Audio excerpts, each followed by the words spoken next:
Well, enough talk about trash. We have the exact opposite of that coming up now. I would love for you all to welcome my friend Matt Stratton for the next talk. His chosen charity is Girls Who Code, which again will be featured in the Discord later. His favorite cartoon is Robotech, which has some of the, I think, original really good like robots. I know they're not really but you know. And he is going to talk to us today about kick 'em or keep 'em, collaborating on our own deserted islands. Everyone, please welcome Matt. Thanks, Katie. Thanks, everybody. Super excited to be here. I do know that my favorite cartoon can be controversial among some, so we can discuss that in the Discord, maybe in the hallway track. People have strong feelings about whether or not Robotech is legit, and I am open to all interpretations, except that you're probably wrong. So anyway, yeah, let's get this thing started, right? Nope, wrong window. There we go. No. There we go. Hey, my name is Matt Stratton. Primarily known for a couple things. One being my enjoyment of Diet Coke. There is no in-game Diet Coke. I've been watching Nook's Cranny for a while, but I know there's a pop machine, so maybe that can work out. And I am a transformation specialist at Red Hat. And I work in a group called NAPS, which is amazing because it means that I work on transformation of NAPS. That's actually North America private sector or public sector. But I like to say I'm a NAPS transformation specialist. I transform NAPS. And my other claim to fame is, according to Ryan Kitchens of Netflix, I have the best hair of any developer advocate. Unfortunately, you can't see it, but trust me, it's really good. And, you know, Tom Nook approves. So that's pretty dope, right? All right, so let's talk about some stuff here. So this may or may not be your first DevOps conference. You've probably heard, we've heard a lot today already about why collaboration matters. You know, Ian had a great keynote talking about building bridges. We know that collaboration is a key part of DevOps. And we hear about this all the time, right? It's kind of, we've been doing this DevOps thing is about 10 years old, and at least conferences about DevOps are 10 years old. And we talk about why collaboration is super important. And we talk about why empathy is super important. And just so we're clear, I'm not saying it's not. It's a really critical part of doing DevOps well, is working together. And one of the ways we can work together is by having empathy. So we've heard this. We've heard this a lot. Some of you have been hearing it for 10 years. Some of you maybe are hearing it for the first time today, and that's okay too. But enough talk, right? We get the point. You're like, Maddie, I get it. We got to get along. We got to work together. That's totally, totally fine. How do we actually do it? Now, and that's going to be kind of my point of today's talk, is going to be talking about practical things that we can do to get better at collaborating and building those bridges and working together and having empathy. And one of the most amazing things, if you're not familiar with DevOps research and assessment and the state of DevOps report, is this brought a lot of science to DevOps. So for a long time, we kind of knew that following these practices were good, but a lot of it was based on just how we felt. Right. And it was very anecdotal. It was very based on our gut. And then Dr. Nicole Forsgren and Dora came along and they rubbed some science on it. And that's been the most amazing thing because we have data. So I'm picking out just one thing to drive home the point that this has a marked impact in your organization. Is this bit from last year's State of DevOps report, which was, in their analysis, they saw that having a culture of psychological safety is predictive of software delivery performance, organizational performance, and productivity. And the reason this matters and why this came up is years ago, Google did some internal research around their high-performing teams and saw that one of the most important things was having a culture of psychological safety. And what the folks at State of DevOps report wondered in last year's report was, is this just a Google thing? Was this true across the industry? And was it true among high performers that weren't Google?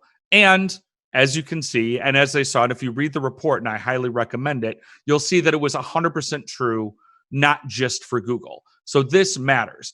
But so, yes, we should collaborate. We should have empathy because we are reasonable human beings and we'd like to get along with our coworkers, and that stuff's great. But it also makes your organization successful. It hits the bottom line. It makes you perform better. And that's a thing that can super duper matter, right? Boom. Key. So, oh, come on. Are you kidding me with this? Keynote. Oh, there we go. Oh, sorry. I swear I'm a professional speaker. So anyway, cool. We got the data behind it. We've got the information. But how do we do this? We say we want to have this result that we've seen. You're like, we're engineers, yo. We would like some instructions. We would like some code. Now, I don't have code like Kat did, so sorry about that. But we're going to be kind of practical. And the first thing we're going to do is we're going to talk about psychological safety. And this is a key component. We talked about this idea of psychological safety being so important. But what I want to do is I want to talk about really quick is what it means, because you might think you know what those words, you put them together, you're like, I know what psychological means. I know what safety means. So you might think it means like just feeling good or something, right? Well, the good news is it's a real word, it's a real term, and it has a real definition. And here's what it is, right? At least according to Amy Edmondson from Harvard Business School. And it's as simple as this. It's a sense of confidence that the team will not embarrass, reject, or punish someone for speaking up. That's basically psychological safety. And that is huge. And I want you to think about teams and organizations and things you've been on, and think about, have you felt that psychological safety or have you not? And there's all kinds of places this comes up, and it's on a continuum, and it's not always done, right? You're always working at it. There have been all kinds of instances. And I want to give one example where you can think you have, just because you get along with your team, it doesn't mean your team has a culture of psychological safety. So years ago, I worked for a software company. I was a sales engineer. And I had one of my teammates who was a very, very good friend of mine. I mean, such a good friend. I mean, he sang at my wedding, right? So we're buds. And we were in HipChat. This predates Slack's use at this company. And, you know, my colleague, he made a mistake. He was trying to figure something out. And it had to do actually with the flags on NSSH command, right? He had basically misremembered how to identify the identity file that he wanted to use. And he rubber ducked that through the chat and then figured it out and was like, oh my God, it's this. And I said, Sean, how can you possibly even, basically made some joke that he was incompetent, right? Which was said out of love. He's my friend. I know he's a much better engineer than I'll ever be, which is why it was kind of funny to me. And he totally took it that way. And he knew I was ribbing him. But we talked later, and my manager pointed out to me, he said, look, he's like, I know that you two are friends. And he wasn't upset by that. But someone who's on the outside, who's on the team that's new, all they saw there is someone made a mistake and Matt made fun of them. And they are not going to feel comfortable in sharing these mistakes, right? Or these missteps, or what they perceive as missteps, because they're afraid that you're going to make fun of them. And that's not okay.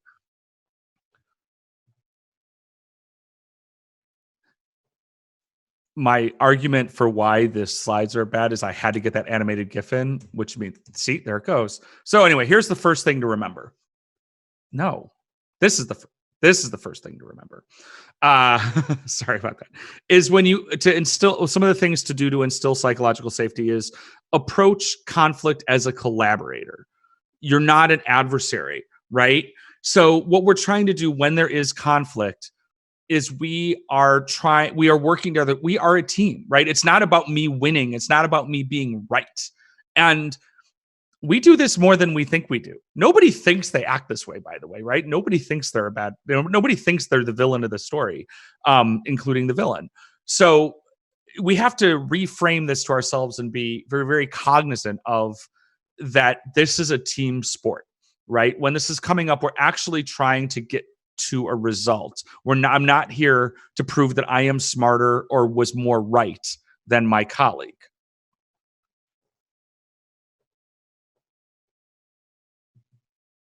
This is the last time ever I'm using the HTML player from Keynote. But this was all because I needed to have that animated Tom Nook GIF. And here's the next one, right? You want to replace blame with curiosity, because the thing is, you don't have all the facts, right? You think you know, but you don't. You don't know everything. And if we look at it as a positive thing, which is curiosity, right? I want to understand. I want to learn more. So if my approach within my group is to do that, is to learn more, and I'm taking this curiosity approach. And this is a big one, which is you need to model vulnerability. And this is a way that creates emotional bonds. And this doesn't mean that you and your teammates have to be best friends and you go out to the bar together and you go to each other's kids' birthday parties and things like that. But sharing things about your own life and your own lived experiences is a way to create those emotional bonds. And it is incumbent upon folks who are a leader in that team to do that. And you notice I said leader and not manager. And that goes back to the story that I gave earlier, where I was not the team lead. I was not the manager, but I had a senior responsibility. I was someone that had been on the team for a long time. So my behavior is modeled,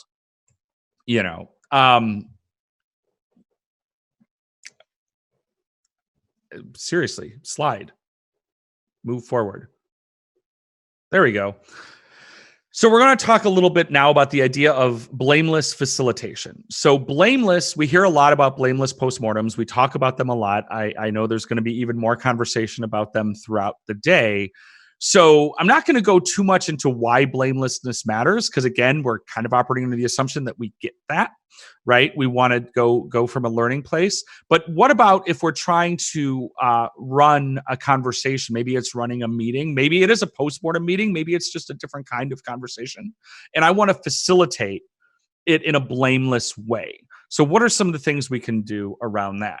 Now, the first thing is I'm going to turn on an ear and say that being blameless is almost impossible. So according to J. Paul Reed, if we think about it, as humans, we are hardwired. There's been millions of years of evolutionary neurobiology and then thousands of years of social conditioning to use blame as a way to give voice to these feelings that are uncomfortable and frankly painful, in order to effectively disperse them from our psyches. We cannot remove blame from what we do, but what we can do is we can become blame aware. And then we can try to make our actions avoid blame. And there are some really practical things that we can do in a conversation and in a meeting as a facilitator to help steer the conversation away from a blame type approach. So the first thing is, if you are a facilitator, understanding what your role is. What is the role of a facilitator? And this is not a moderator, this is not a presenter, but if you are trying to facilitate, and I keep saying a meeting, but it can be a conversation in a blameless way. As a facilitator, this is your role. You're there to encourage people to speak up and to make sure that everyone is heard. We talk about one of the things in psychological safety is that on teams with high amounts of psychological safety, team members all speak about the same amount, right? So a facilitator can really help. One of your roles is to encourage people to speak up, make sure people get a chance to be heard. It doesn't mean you necessarily call on people, because people aren't necessarily comfortable, right? You're there to clarify insights and challenge the team with questions. So I think about this. So I run a podcast called The Rest of DevOps. You should all check it out. But as a podcast host, when I have guests, I consider myself the audience proxy, right? So I might ask questions of the guests that I already know the answer to, but I'm doing that. I am trying to give voice to people that don't necessarily have the voice on the podcast because they're not on the call, but maybe even in the room. So you're there maybe to clarify that and also challenge with questions. And then you can also are there to help the team see different angles and different options because you're a little bit abstracted away from it, right? You may have as an individual, you may have a vested interest in this conversation. So as a facilitator, you need to step out of it a little bit and try to be somewhat objective and maybe introduce different angles. And then also there's the housekeeping of it, right? So as a facilitator, you are supposed to help keep everyone on time and on track, right? We only have so much time and it's totally okay. And then if people are dominating the entire meeting, you really have a responsibility to kind of keep those things on track and some of that housekeeping type of stuff. So a couple other things to keep in mind as a facilitator, you do not make decisions, right? You are there to help.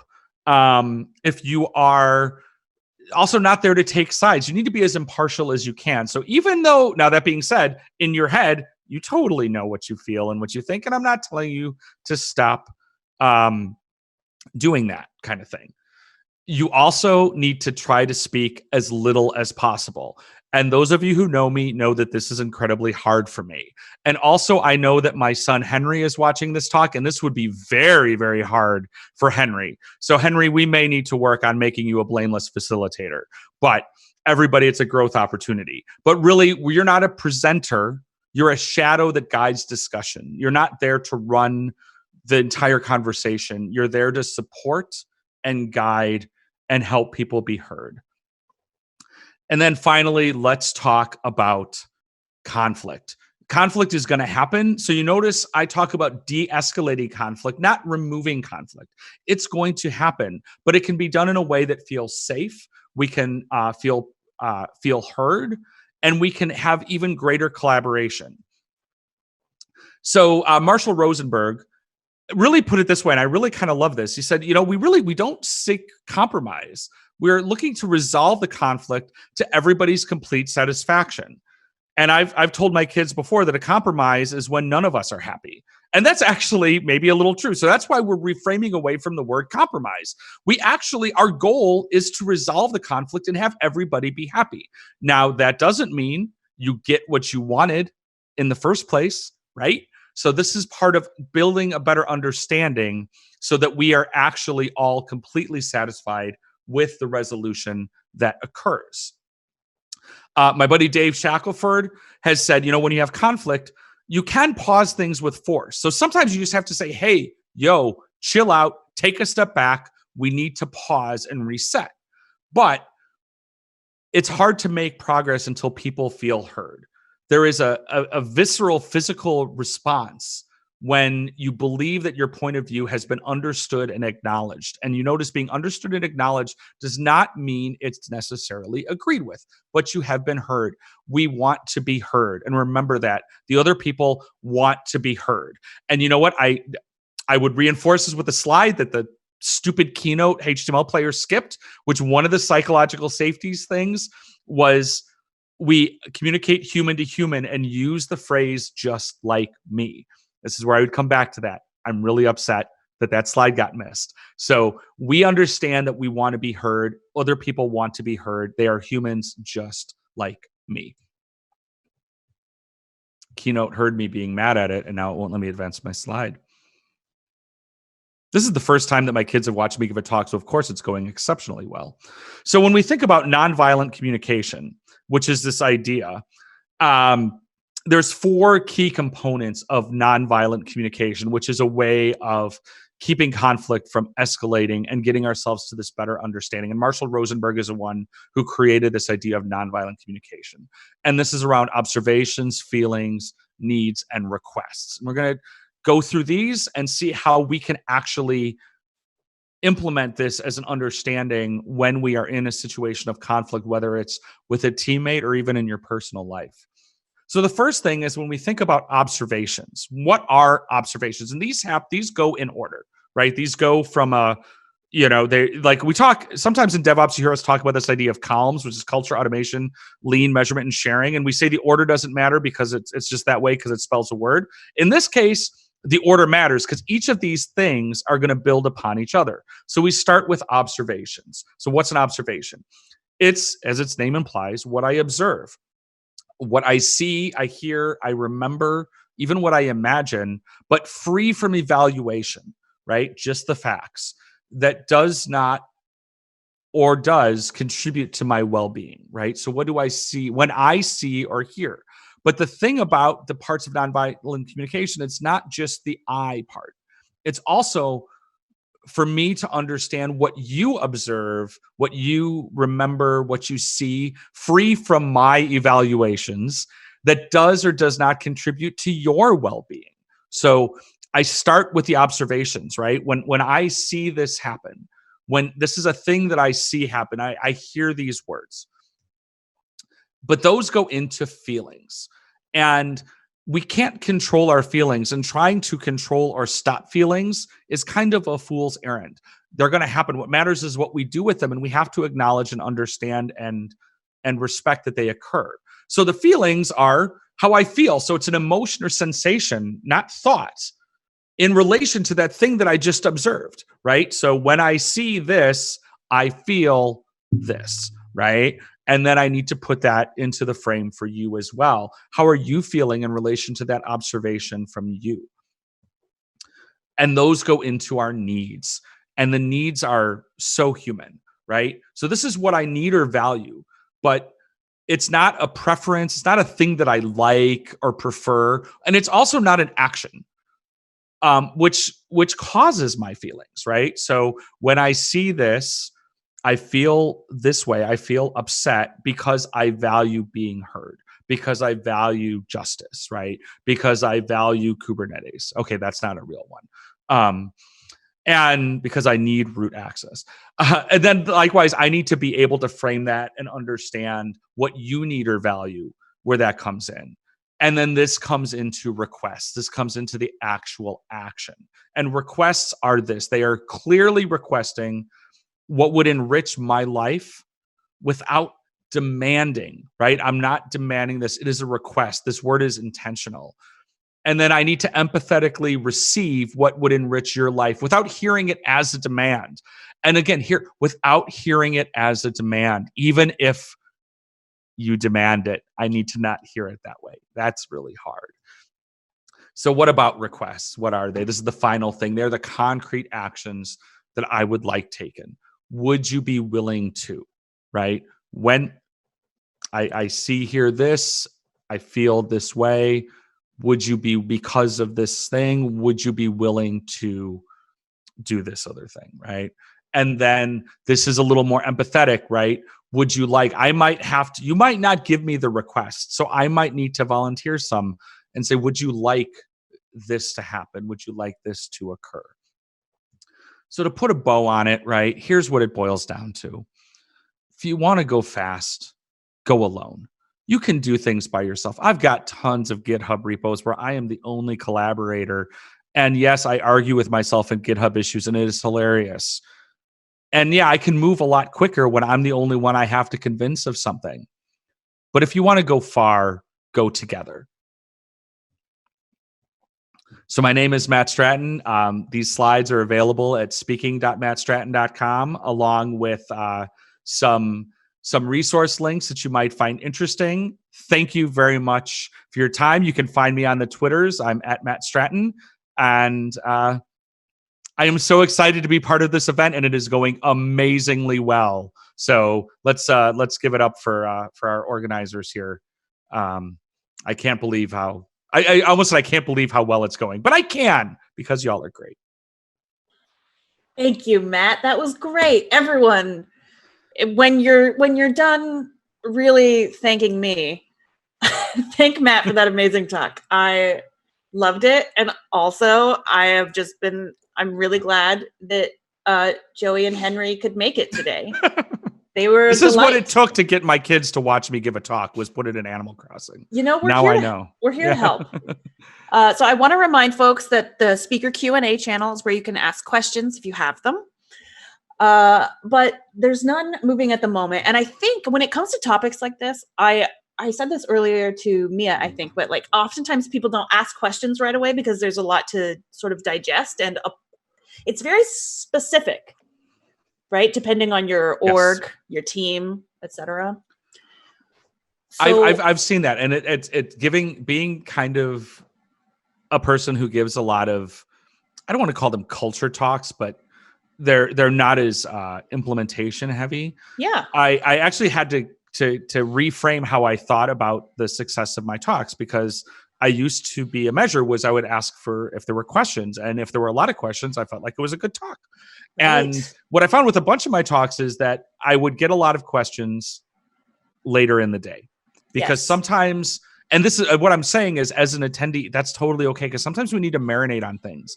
Or I might hear a talk, I might have seen something in Ian's talk, and then later, as we were having a different conversation, I'm like, oh, that kind of reminds me of when they said that thing. Now I have a question. So that's why I love with events when we can participate throughout the entire event, because everything kind of connects together, and we can have these conversations. So again, thanks everybody for letting me be part of it. So we have one question come into the channel. So, and I think let's do one, and then we'll sort of move forward. How would you recommend starting this culture as a junior dev on a very senior team? Wow. Well, that that is definitely tricky, right? So anytime that you are trying to make culture change, it's always something where you need to start small. And one of the places, and I guess I would give a kind of a good example. An example is going back to the example that I gave with my friend, and where later offline it was brought up. So when you see some of the things that don't contribute to psychological safety, or things that do, you might not be able to bring it up in the moment. In fact, in the moment is often not the best time, because people aren't receptive. But if you have some of the scene, you could say, hey, you know what? In this conversation, I noticed this. So you go back to the nonviolent communication. Apply nonviolent communication, because you fundamentally have a conflict there, right? There's someone's behavior was not reinforcing that. And be able to sit there and say, I noticed, right, this statement in this particular way, and it made me feel this way, and this is what I observed. And so my request is to maybe, don't make jokes like that. And the other thing is, it's okay to introduce it as an idea, and don't try to do everything all at once, because it is something the team kind of has to agree to, and they don't necessarily have to agree as individuals, and some people might not. But I've been on teams where we have a charter, and it's not like super formal and a big doc in Confluence or whatever. It's just a thing we agree to that are the rules of engagement for our team. So one way, and especially some folks who are maybe not into this, you start going on about psychological safety and empathy and everything, and their engineer brain turns off, right? So what you can do is you can just say, hey, you know what? I think it would be really great if we kind of put together some informal rules of engagement about how our team works together. And here's some ways that we might be able to do that. And you can introduce these things, but you don't have to use the hug ops terms that might turn some people off, or they might be into it. You know your team better than I do. So yeah, I think that's all. That's probably the advice I would have given to it. Don't be afraid to take the next smallest step. Matt, thank you so much. There's more questions rolling in. If you want to, if you're available to hop in the Discord. Absolutely. I would love to. We shall all benefit from photos of your great hair and also your wisdom. Thanks, Katie. Everyone give a very warm thank you to Matt for his talk. I'm always just so happy to have him there. I don't know why I haven't been standing at this table. I don't know. I like it now. Now I'm just at this table.